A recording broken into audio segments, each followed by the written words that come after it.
Since last week's riot at the Capitol, more and more companies are cutting ties with Donald Trump. Also, in a matter of days, dozens of corporations suspended political contributions to the 147 members of Congress who refused to certify the election of Joe Biden. Paul Solman looks at what's been happening behind the scenes. It's part of his ongoing reporting from Making Sense. Judd Legum writes a political newsletter called Popular Information. And we do a lot of work about corporate accountability. When Republican senators said they'd challenge the Electoral College results, we started pulling all of the FEC records to see what corporate PACs had been donating to that group. And then along came the riots. So he wrote to 144 companies to ask if they would continue to donate to the 8 senators who supported President Trump's election fraud claims, supported them even after the Capitol had been breached. Because all of the 144 companies had supported one or more of those senators in the 2020 election cycle. Results? We got a trickle of people. Blue Cross Blue Shield, Commerce Bank, the Marriott hotel chain, announcing they were suspending donations not just to the 8 senators, but to all 147 members of Congress who voted against certifying the election.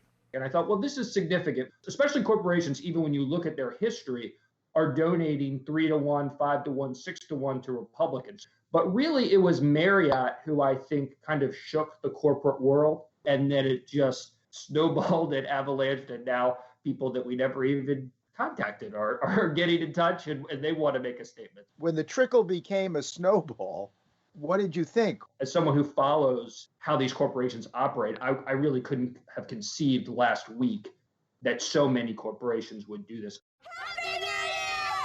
Companies like Hallmark, maker of greeting cards and schmaltzy movies. I have done things this month that I never would have imagined. One of 4 dozen companies suspending all political donations. But Hallmark, says Legum, demanded a refund from their home state senator, Josh Hawley. It's a powerful signal from one of the largest employers in Kansas City saying your senator is no longer acceptable to us. We don't want anything to do with him. Given the sometimes anodyne statements that you see inside Hallmark greeting cards to come out so eloquently and so pointedly against the administration, I thought was very courageous. Tom Glocer, the former CEO of Thomson Reuters, met with a group of CEOs last week and again yesterday. The mood, even in a week, had gotten much firmer that the right thing to do was to impeach and remove Trump, even with a few days remaining, and that business had an important voice. Company after company has now broken publicly with the president. Deutsche Bank, his biggest longtime lender, PGA of America. Stripe, the payment processor, says we're not going to allow our private service to be used to buy, let's say, Trump paraphernalia. Ditto Shopify, which provides the e-commerce foundations for a lot of those organizations. I feel betrayed. Even Ken Langone of Home Depot, a Trump supporter for years, denounced him yesterday. Last Wednesday was a disgrace. It should never have happened in this country. And if it doesn't break every American's heart, something's wrong. It breaks my heart, for sure. I didn't sign up for that.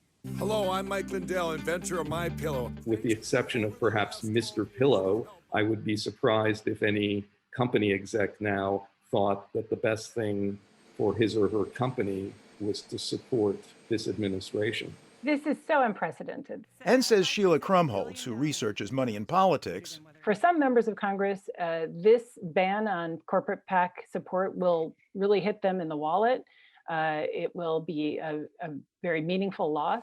If the ban lasts, that is. But right now, it's fallow season for electioneering. This is January of the off-election year in a midterm election cycle. But in 2022, when primaries are underway and the November election looms, these companies will be asked for support. So is it all just a PR move? Companies seeming to have a conscience till they need legislators once more. No, says ex-CEO Glocer, there's a deeper motivation. businesses generally don't like to bring politics into their companies. Partly they don't want to antagonize customers or even their own employee base. But when the attacks go to the heart of the social fabric, the democratic norms of the country, which would make it impossible to run a business, then I think business people reluctantly do show up. Last question for Sheila Krumholtz. Do you think this could be a bad thing in the end by making corporations more political? Corporations are already political. They will be seeking access and influence with members of Congress, including these objectors, as long as they have jurisdiction through their committee assignments. On the other hand, they're seeking to retain customers who might be in a mood to punish them if they go back on their pledge and begin supporting these members again. For the PBS NewsHour, Paul Salman.